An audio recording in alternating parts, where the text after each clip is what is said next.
Once upon a time, in a faraway village in the north, there lived a woman named Jamilah.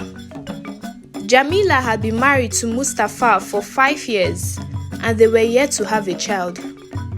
They were also very poor as Mustafa's business diminished as time went on. This made him troubled and he poured all his anger on Jamilah. He was once a loving and caring husband to his wife, but became very cold and hostile towards her. He easily got offended and irritated at Jamilah because she was unable to conceive. Despite all his actions towards his wife, Jamilah remained a good and steadfast woman. She took care of her home and still prayed and hoped that they would be blessed with a child.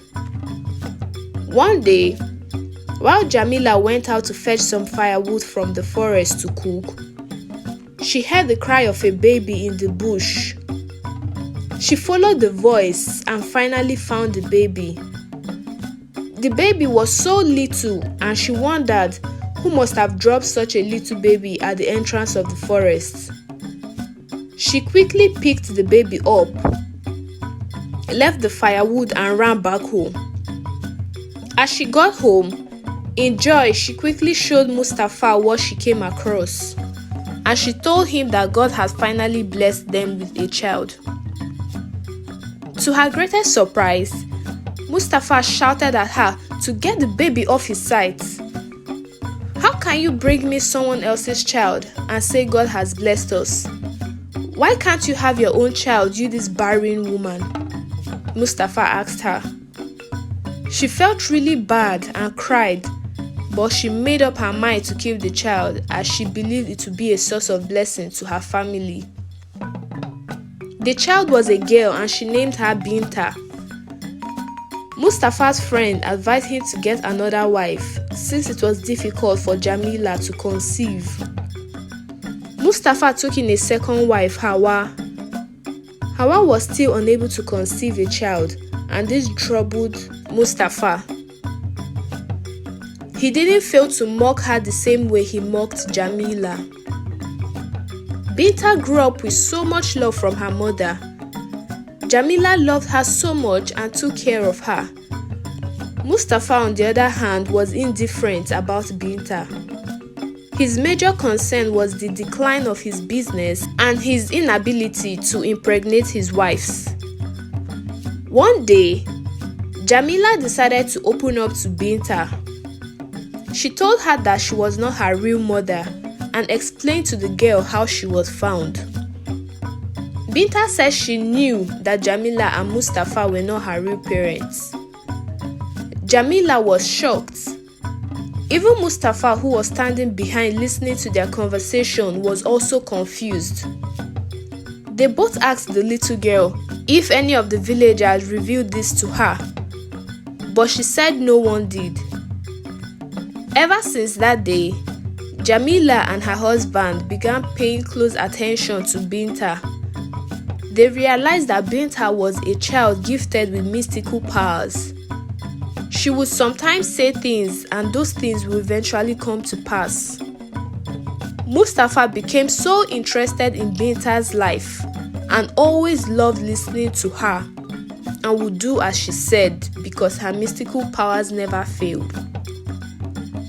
One day, Jamilah's friend Amina came visiting, and while she was about going back home, Binta advised her not to take the shortcuts to the house as it was not safe.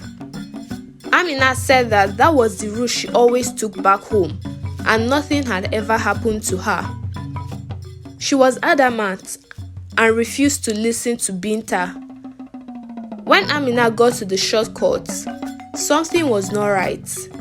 The road was blocked and immediately 2 men jumped out of the bush.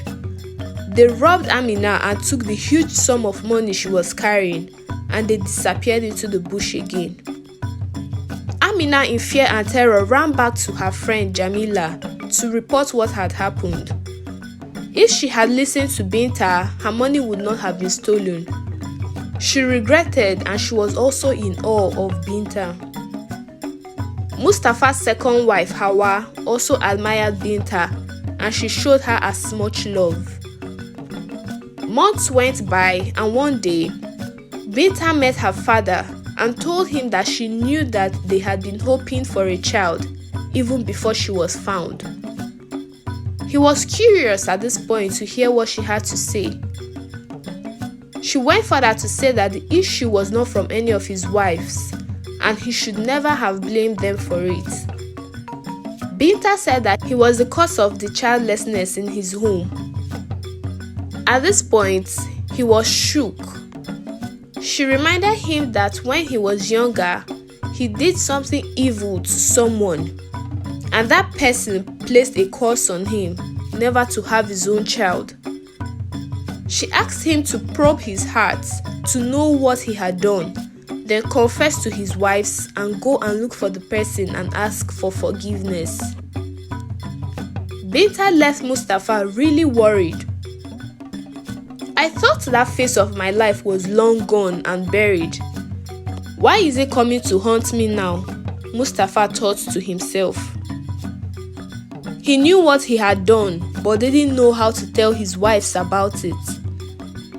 He finally summoned courage and called his family together for a meeting and told them that he needed to confess a secret to them. He said many years ago, before he met Jamilah, there was a rich lady named Jumai who he promised to get married to. She supported him in his business, and his business expanded tremendously. Not long after, Jumai got pregnant for Mustafa. She happily announced the news of the pregnancy to him. He pretended to be happy, but within him, he never loved her. He was only interested in her money. He then came up with a plan. He told her one day that there was a business plan he had. The business required a huge sum of money, and the profits would be huge. He advised that they both invested in the business, then later start making plans for their wedding. In trust, Jumai gave Mustafa all the money she had so he could invest it. That evening, she waited for Mustafa to return home, but he never did. And some days after that, she never still saw him. She got so worried that he may have been kidnapped because the money he had on him was huge. She went to his friend's house to ask of him, but Ali told her that Mustafa only told him that he won a lottery and he wants to travel out of the village to look for ways to better his life.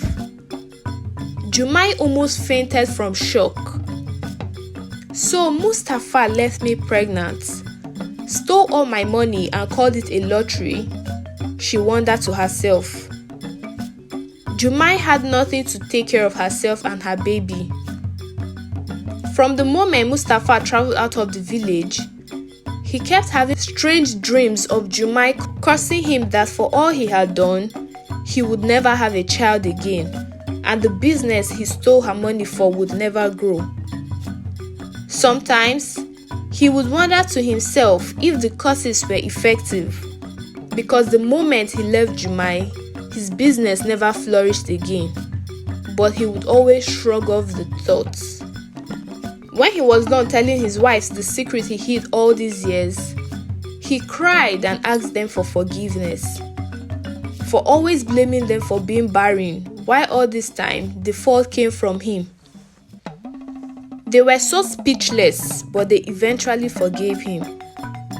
They also made plans on how he was to go back to the village where he left Jumai and his child and ask them for forgiveness.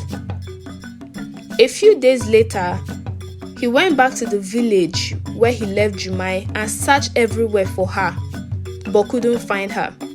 He finally went to his friend Ali to ask if he had seen Jumai, and to his greatest surprise, Ali was now Jumai's husband. Mustafa opened up to Jumai that he had been suffering. He couldn't have his own child, neither was he doing well in business. He begged Jumai for forgiveness and asked to see his child from her. But she broke down in tears, saying that she gave birth to a baby boy but was too poor to take care of him. The child fell ill and died, and that was when Ali came into the picture. Ali took her in as his wife. The news of his son's death broke him, and he asked to pay back all the money he had stolen from her. Jumai told him that she had forgiven him and she was now in a better place. She and Ali were the biggest business owners in the entire village, and she didn't need his money again. Mustafa went back home to his family and told them of his ordeal with Jumai and Ali. They were happy that he had been forgiven, and in a few weeks, his 2 wives conceived and his business flourished like never before. He was grateful to JAMILAH, Binta, and Hawa for always standing by him through the difficult times, and they all lived happily ever after. What we can learn from this story is that we should not be too quick to lay blames on others, as the fault may come from us. We should also learn to see others as an end in themselves and not as a means to something else. That is, every human being is valuable. I hope you enjoyed watching this video. Please don't forget to give it a big thumbs up, comment, subscribe, and turn on your post notification to get notified when next I post a new video. Bye!